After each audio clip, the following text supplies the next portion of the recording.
Assalamualaikum warahmatullahi wabarakatuh. Jumpa kembali di channel Suketireng dengan saya Mang Dayun. Di kesempatan kali ini saya akan membawakan sebuah kisah yang berjudul Sekantor dengan Suwangi. Kisah ini ditulis oleh akun Facebook bernama Uamia. Sebelum cerita ini dimulai, jangan lupa untuk like, komen, dan subscribe channel ini. Dan juga tekan loncengnya, agar teman-teman semua tidak ketinggalan cerita-cerita terbaru dari kami. Tentunya tidak usah berlama-lama lagi, kita langsung saja ke ceritanya.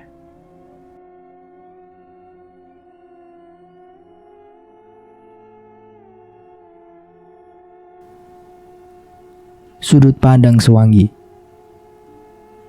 Tak ada manusia yang bisa menentukan takdirnya sendiri. Lahir adalah karya penciptaan Tuhan. Jika bisa merubah alur, kupilih jadi manusia normal.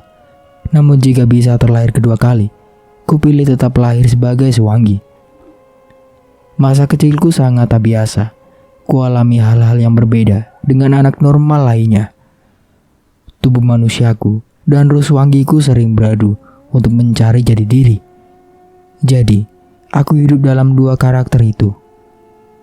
Saat tidur, rohku selalu keluar dengan lapar, berjalan juga terbang, mengelilingi hutan sampai area pedesaan, meneliti setiap rumah, mengawasi manusia di dalamnya, meneror mereka dan mengambil darah secara supranatural. Itu lezat. Karena cuma SD dan SMP yang ada di pusat desa, maka aku hanya mengenyam sampai di jenjang itu saja.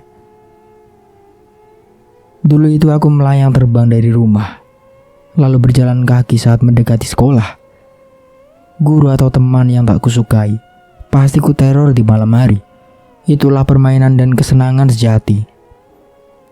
Setelah lulus SMP, aku di rumah saja untuk beberapa tahun lamanya. Normal di siang hari, mistis di malam hari. Harapan hidup yang cemerlang muncul ketika seorang pengusaha dari kota mengalami musibah banjir di dekat rumah kami. Sebut saja namanya Pak Geri. Ia diselamatkan oleh ayah dan ibuku.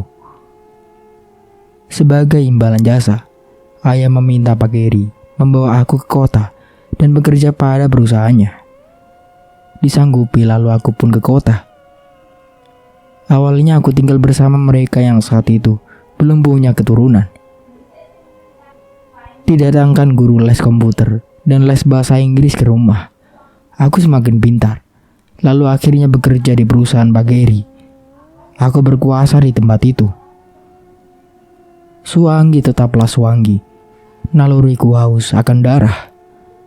Darah manusia. Siapa saja yang kubenci atau membenciku akan jadi target utama. Malam adalah sudut favoritku. Aku tak sabar untuk terus meneror Bu Kenny, istri Pak Geri. Wanita itu tak suka padaku. Aku pun benci padanya. Tiap malam ku teror dengan segala wujud iblisku hingga dia semakin kurus akibat kekurangan darah.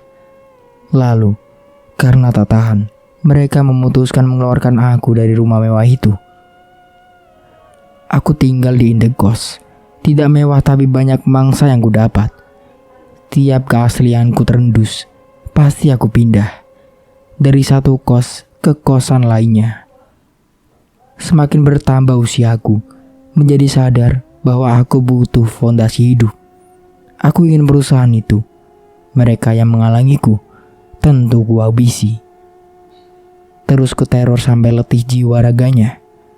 Ku makan organ-organ dalam mereka yang begitu lezat.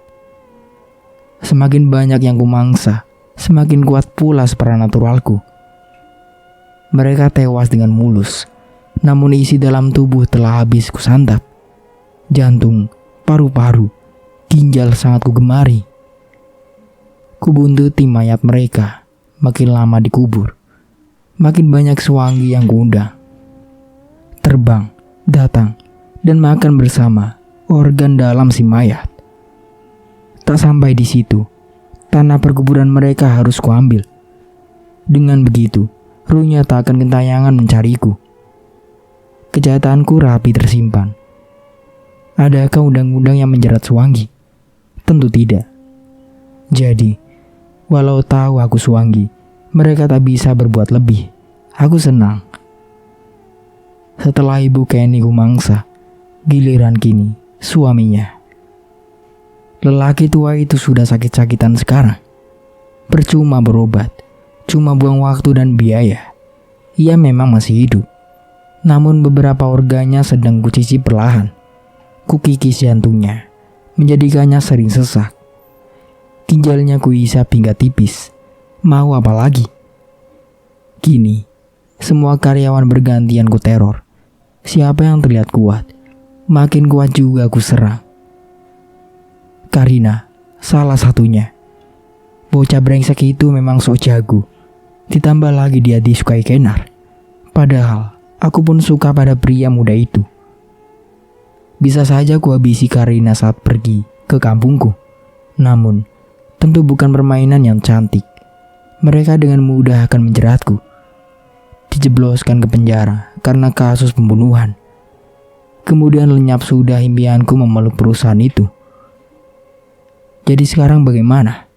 Yang jelas, aku harus bermain cantik. Pagi ini tak biasa. Kantor terdengar riuh ketika aku datang. Happy birthday. Selamat ulang tahun. Semoga panjang umur. Enteng jodoh ya Tuhan. Kenar tampak ceria menyambut ucapan para karyawan. Tampan, seperti biasanya. Ada juga Feli yang terus menempel mesra di sisi Kenar. Selamat berbagi ya Kenar. Aku memberi ucapan setelah melihat Feli sibuk menyiapkan keberangkatan kami semua.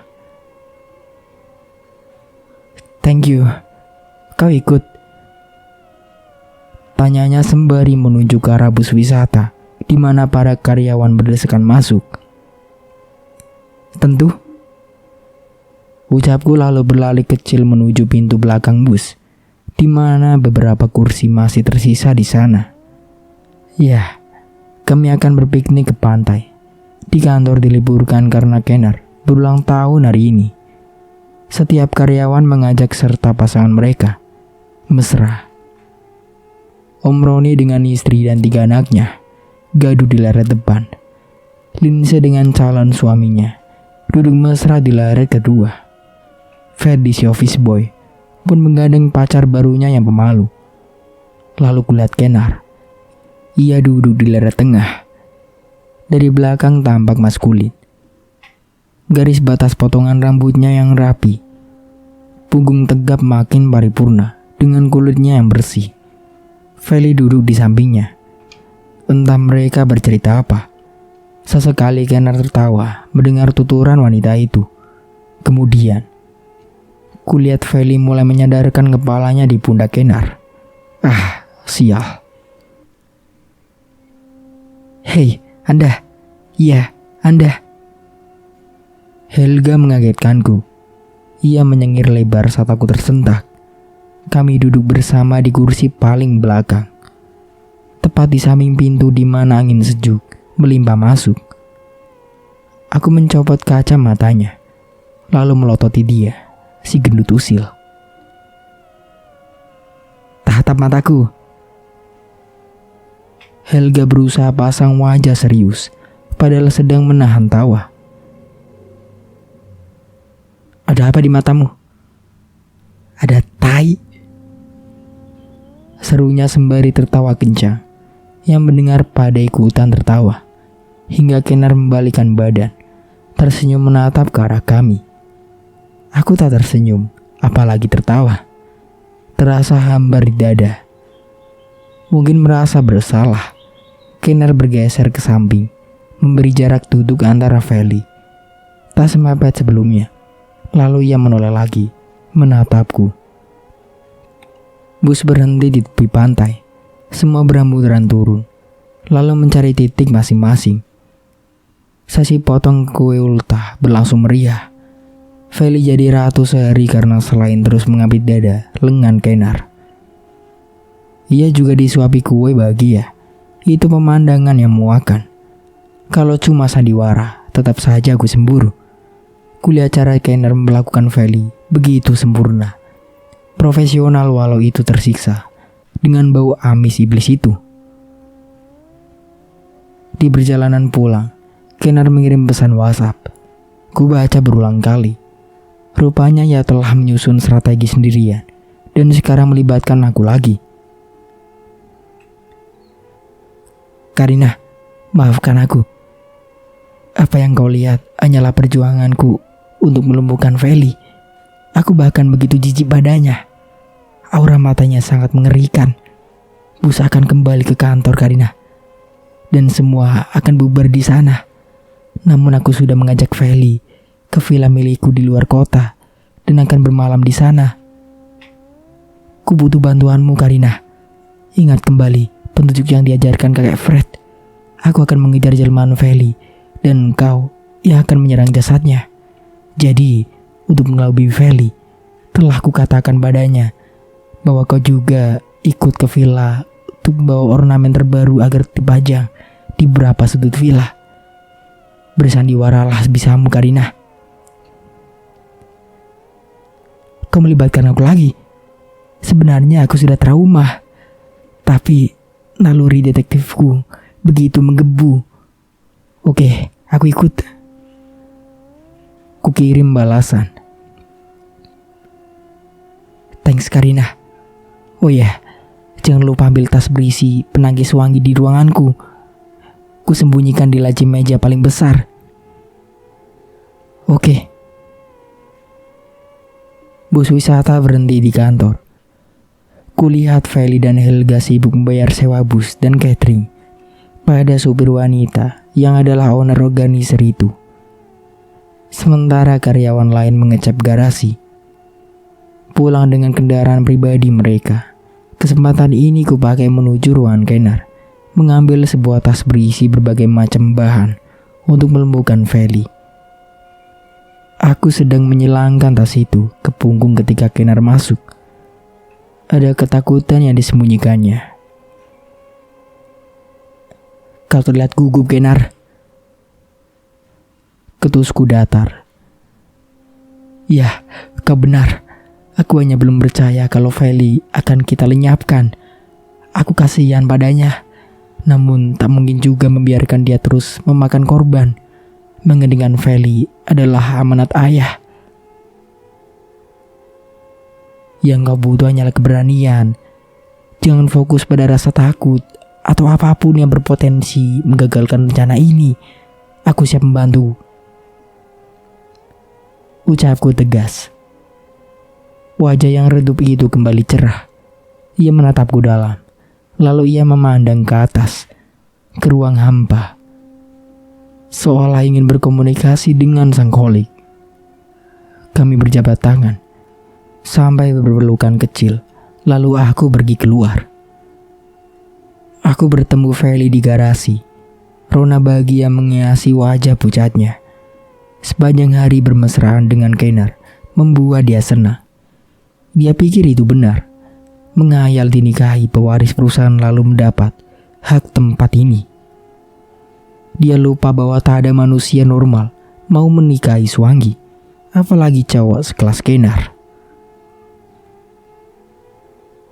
Kau juga ikut ke villa kan? Ia bertanya datar. Ya, aku cuma diminta membawakan beberapa ornamen ke sana. Kurasa villa itu memang perlu tatanan yang baru. Feli tersenyum padaku, memperlihatkan bendukan gigi yang mengerikan. Lalu lingkar matanya menghitam legam. Jangan menakutiku, Feli. Kau bilang kau harus terbiasa dengan wujudmu. Jadi aku telah terbiasa saat ini. Apa saja isi tasmu? Ia bertanya dalam amarah yang tertahan. Hanya ada ornamen seni di dalam sini. Seruku sembari menepuk tas punggung yang kupakai. Sudah siap? Tanya Kenar yang tengah berlari, menghampiri kami di garasi. Wajah seram Feli dengan cepat berubah normal lagi, dan Kenar tak melihat wajah buruk itu. Well, ikut kami ya, ucap Kenar setelah memastikan Feli bertengger mesra pada NMAX tunggangannya. Aku mengangguk, menghidupkan mesin motorku, dan melaju mengikuti motor mereka. Perjalanan ke villa cukup jauh, ke arah timur di mana kami melewati pesisir pantai. Tempat itu memang romantis, dan itu adalah private villa yang tidak disewakan. Hanya dipakai saat ada keluarga Pak Geri yang datang berlibur, atau ketika mereka bosan dengan suasana kota. Sekarang, Kenar mengajak Feli ke sana, bukan untuk melamarnya seperti dugaan Feli, tapi akan mengirimnya ke wadah yang pantas, neraka. Ya. Feli memeluk erat pinggang Kenar, juga sesekali mencium punggung pria itu. Sementara Kenar juga bereaksi, ia meremas-remas lutut manusia iblis itu. Dari belakang, aku hanya tertawa kecut, terus menarik gas hingga sesekali melewati motor mereka. Lalu aku mengundurkan gas lagi untuk membiarkan mereka tetap di depan. Villa itu sungguh terawat, dibangun menghadap lautan dengan sentuhan tradisional, yaitu semua bagiannya berbahan kayu. Setiap kamar dilengkapi kolam renang pribadi di depannya. Hanya ada 3 karyawan di sana. Mereka bekerja sekalian menetap di villa itu. Dengan ramah, mereka menyambut kami bertiga. "Ah, kau sangat mirip Bukeni," bisik salah seseorang padaku. Kenar mendengar itu, lalu menatapku sesaat. Ia ingin menanggapi, tapi cepat dibatalkan, karena fokus kami harus tertuju pada Feli. Kenar dan Feli menampaki tangga kayu menuju kamar pribadi Kenar. Sementara aku membuka tas dengan hati-hati. Ku keluarkan ornamen yang berada di bagian atas, lalu menutup kembali trek tas. 2 jam lamanya, aku sibuk menata ornamen-ornamen itu ke titik yang pas, menukar posisi patung di beberapa sudut, dan mengganti benda ukiran dengan anyaman. Setelah itu aku menelpon Feli juga Kenar, yang tak tahu sedang apa di dalam sana. "Aku pamit duluan ya, ini sudah jam 5 sore. Ucapku berlabih agar Feli percaya. Wanita itu pun berpesan agar aku hati-hati di jalan. Matahari hampir tenggelam saat aku melaju meninggalkan villa. Kemudian aku berhenti di jarak 1 kilometer. Duduk menunggu di atas motor dan terus mengecek jam pada gawai. Aku memutar motor, kembali lagi ke villa saat tepat jam 8 malam. Tidak ada teror suangi padaku, karena oknum itu sedang larut dalam cumbuan palsu. Ku matikan mesin dari kejauhan, lalu mendorong motor memasuki area villa. Sedikit gemetar saat menyembunyikan motor di belakang rimbunan bonsai. Tak ada yang tahu kalau aku kembali ke villa, kecuali Kenar. Was-was aku menapaki setiap anak tangga, menyelip melewati temaram lampu, dan mulai melangkah normal saat 3 karyawan itu sudah beristirahat. Aku bersembunyi di celah sempit di bawah tangga kamar Kenar, menunggu momen di mana Kenar akan berteriak lalu aku masuk. Cukup lama aku mendekam di situ, menandinginya di terpa angin malam, mencegah bersin yang beberapa kali hampir keluar, juga menahan diri untuk tidak menumpuk nyamuk yang mengerumuni wajahku. Aku berkonsentrasi dalam diam, berfokus pada aktivitas 2 insan di dalam sana. Mendengar dengan seksama, lalu sesekali mengintip dari celah antar papan dari bawah kamar itu. Nampak di atas sebuah dipan rendah, Kenar tidur sangat nyenyak. Sementara Feli menatap takjub pada pria itu. Menit kemudian, Feli pun mulai menguap, terus menguap dan tertidur pulas. Sesekali wanita iblis itu mendengkur sementara celah pengintaianku hanya cukup untuk mematai beberapa sisi kamar. Yang jelas, saat ini Kenar sudah berani membuka mata dari tidur pura-pura beberapa jam. Hanya membuka mata saja, tidak beranjak karena menunggu sesuatu bergerak keluar dari pusaran perut Feli. Sesuatu yang bergerak itu meronta-ronta, lalu keluar dari balik baju Feli. Ia adalah tikus besar berwarna hitam legam dengan sinar mata memerah bola api. Oh good, itulah wujud jelmaan Feli. Aku yang mengintai saja sudah sangat bergidik dengan pemandangan itu. Apalagi Kenar di dalam sana yang seranjang dengannya. Mampukah ia membunuh tikus itu? Sering ku dengar orang bilang, jika melihat binatang berwarna merah, itu bukan binatang sungguhan. Benar sekali. Jadi, saat mereka tidur lelap, roh keluar melalui pusaran perut, menyerupai binatang bermata merah. Sementara tubuh mereka seolah mati suri. Terpisahnya kedua unsur sangatlah berbahaya bagi mereka jika tidak ada privasi. Karena kalau kedua unsur itu tidak kembali bersatu, maka kematian kekal menjadi takdir si Suwangi. Karinah, Karinah, teriak Kenar dari dalam kamar itu. Dengan gesit, aku menaiki tangga, lalu mendorong pintu yang memang sengaja tak dikunci. Kembali mengunci rapat agar tikus Suwangi itu tidak keluar. Perburuan dimulai. Kenar akan menangkap tikus, sementara aku menyandra tubuh Feli. Lakukan bagianmu, kulakukan juga bagianku. Kenar memekik. Ya, tapi di mana ras jenazah yang sudah kau siapkan? Tanyaku tegang, antara ngeri melihat wajah Feli, juga siaga agar tikus itu jangan kembali lagi. Ada di lemari, bagian bawah. Kenar menunjuk lemari ukiran berbahan jati di sudut ruangan. Aku mengambil tas jenazah yang ternyata lebih besar dari ukuran tubuh Feli.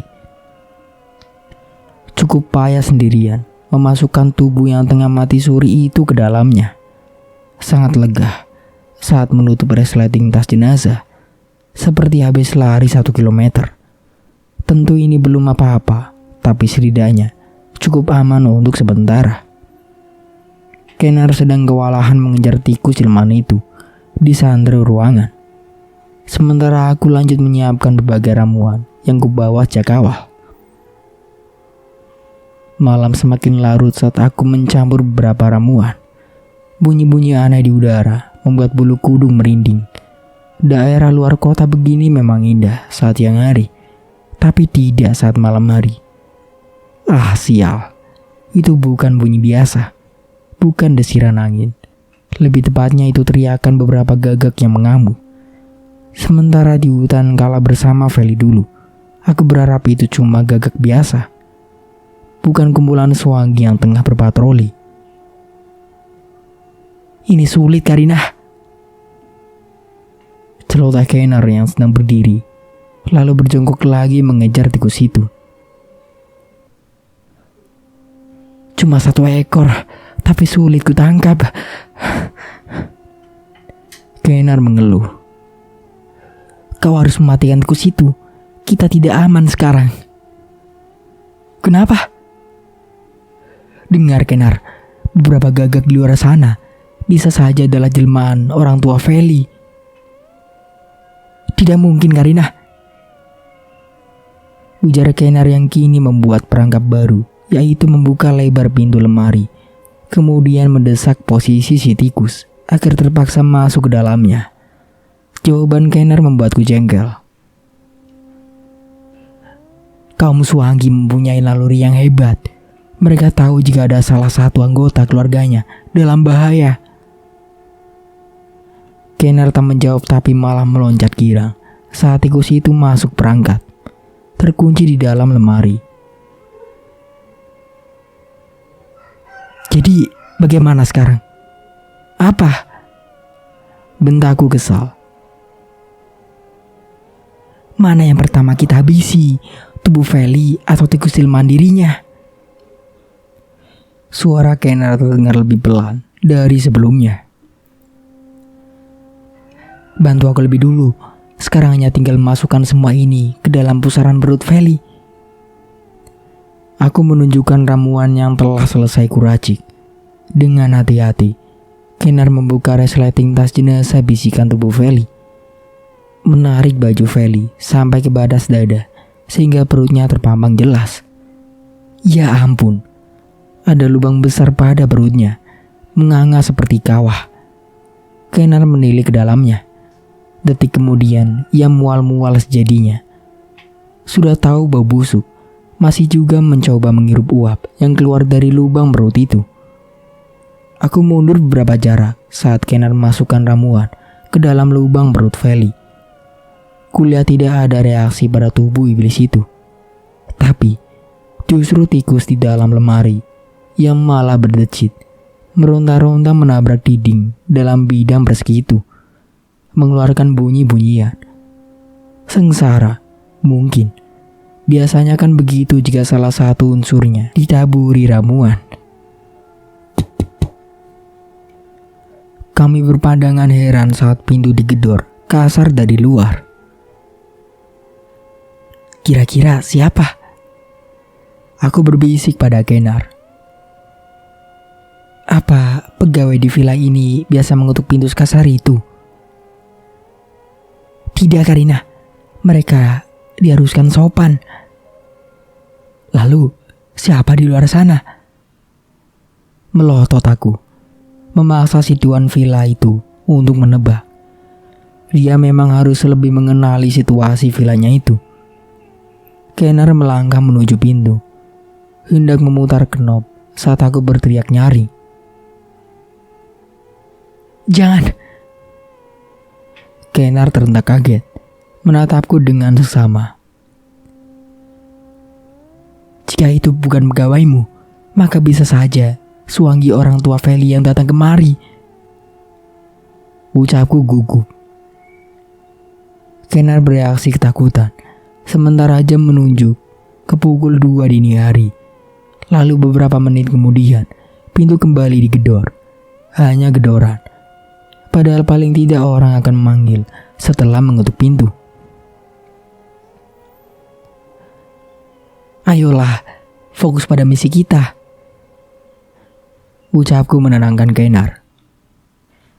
Kami berbalik menghadap ke tubuh Feli, mengabaikan tikus yang terus meronda di lemari, pun mengabaikan pintu yang terus digedor.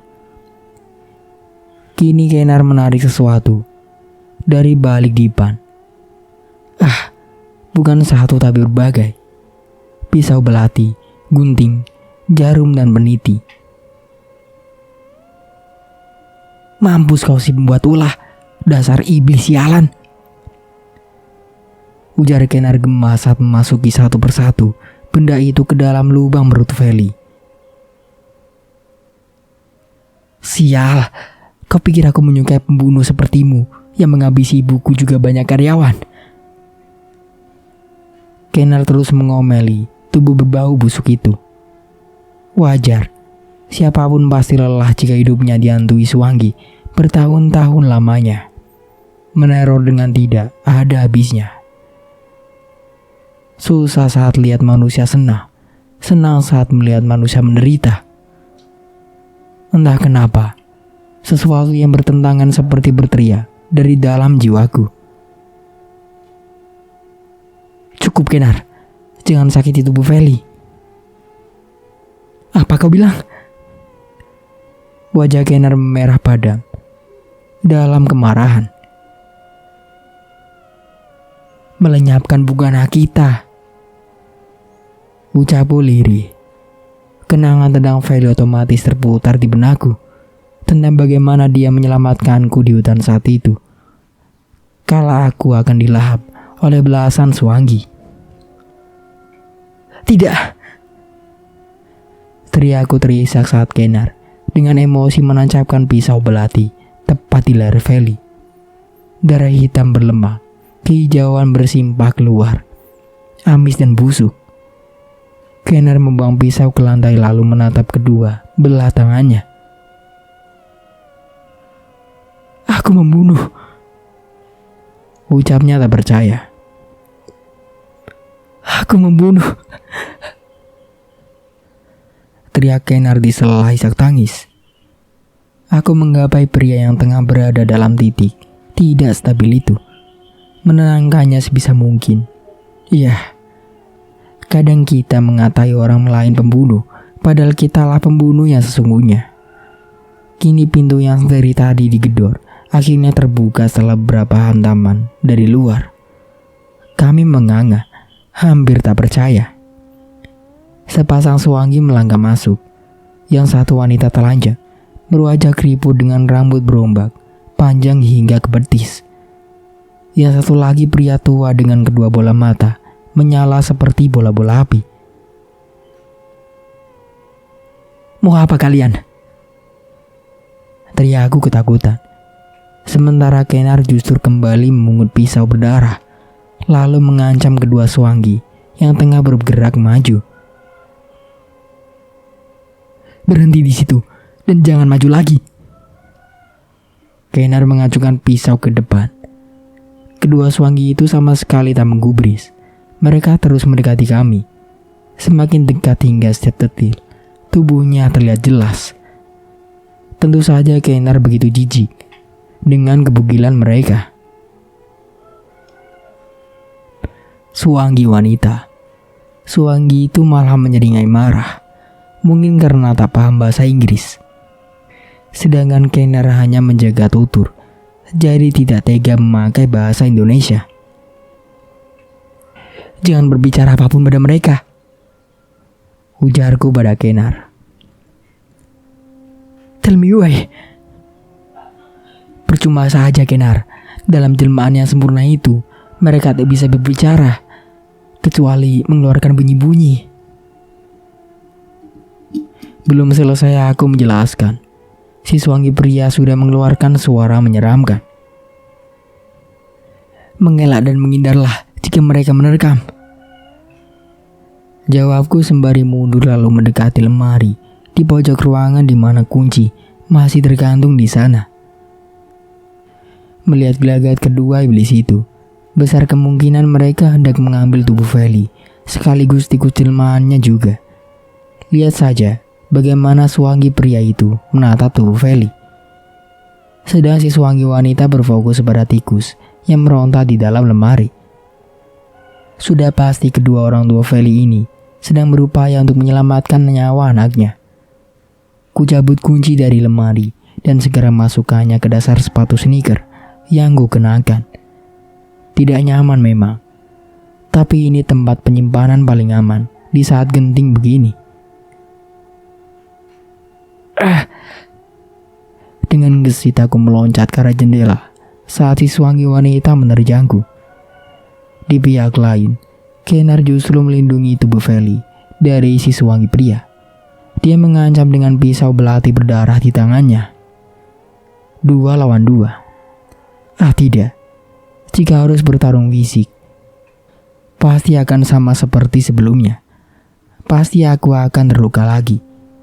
Bahkan Kenar juga. Sayatan kuku suwangi tidak boleh lagi mendarat di badanku. Tidak, itu sangat perih. Lalu bagaimana sekarang? Bukankah villa ini menghadap pantai? Bukankah kaum suwangi binasa pada air garam? Baiklah. "Kenar, awas!" seruku saat kedua suwangi itu melesat ke arahnya. Terlambat memang.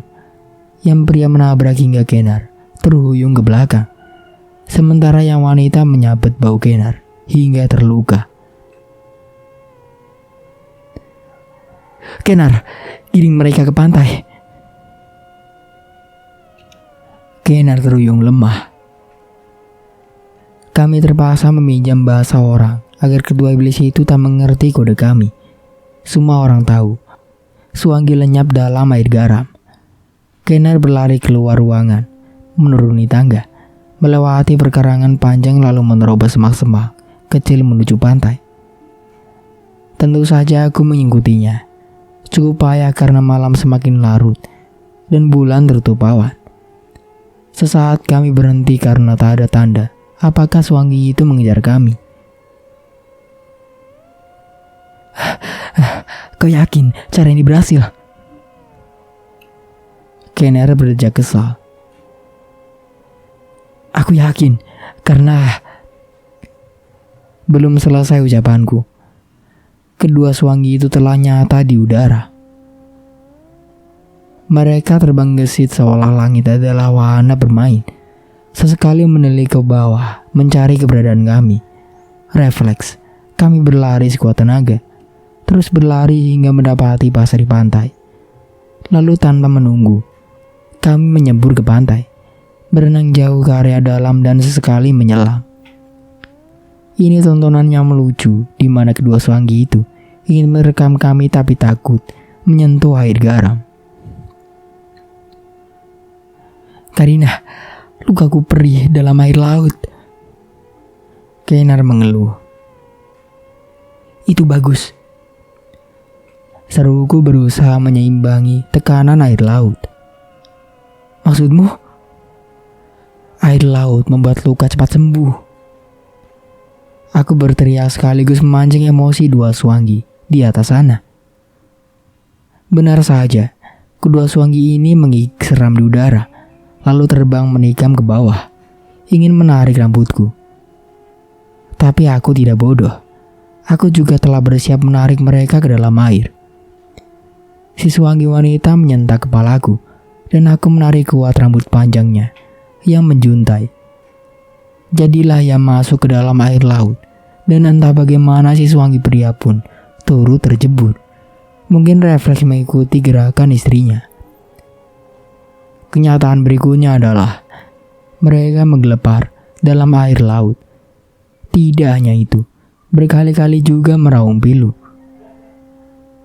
Sekarang berenanglah ke darat, Kenar.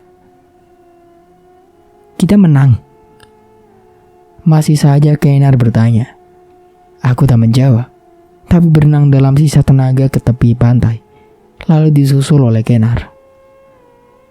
Kini kami berdiri di pinggir pantai, dan dari sini nyata sekali di bawah temaram langit. Nyata sekali bagaimana kedua iblis itu mati dan lenyap tak tersisa. Bagaimana dengan tubuh Feli?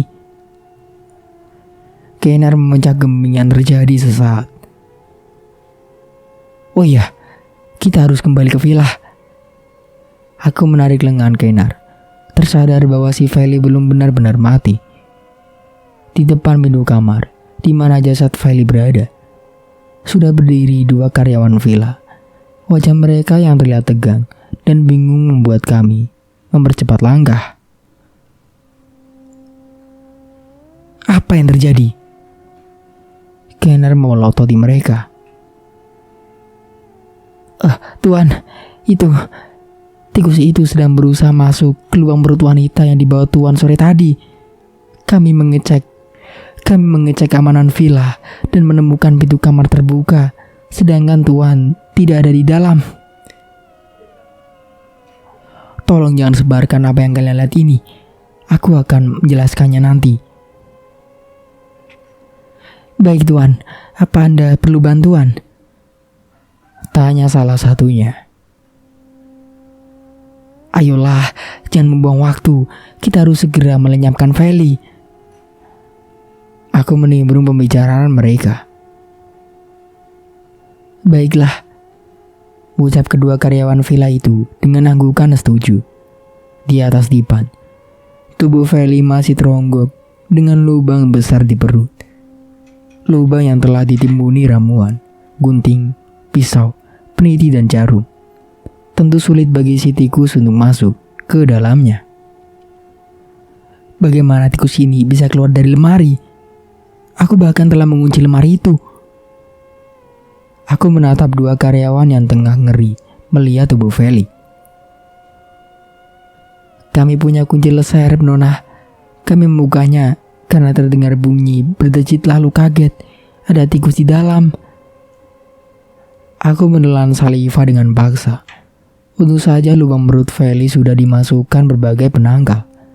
Jika tidak, maka saat ini Feli tentu sudah hidup lagi. Karena tikus jelmaannya berusaha menyatukan diri. Kalian, tangkap tikus itu sampai berhasil. Ucapku pada dua karyawan tadi.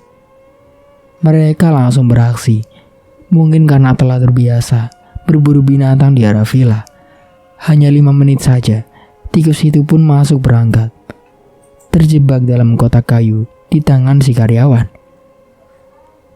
Mereka membuat bara api lalu membakar kotak yang berisi tikus itu. Binatang jadi-jadiannya adalah Rusi Feli. Hangus pada akhirnya. Jasad Feli pun kami bawa ke laut. Diikat dengan batu besar sebagai pemberat lalu ditenggelamkan. Kucukupkan dulu ceritanya sampai di sini. Sampai jumpa di part berikutnya. Saya Mang Dayun pamit undur diri. Kurang lebihnya mohon maaf. Wassalamualaikum warahmatullahi wabarakatuh.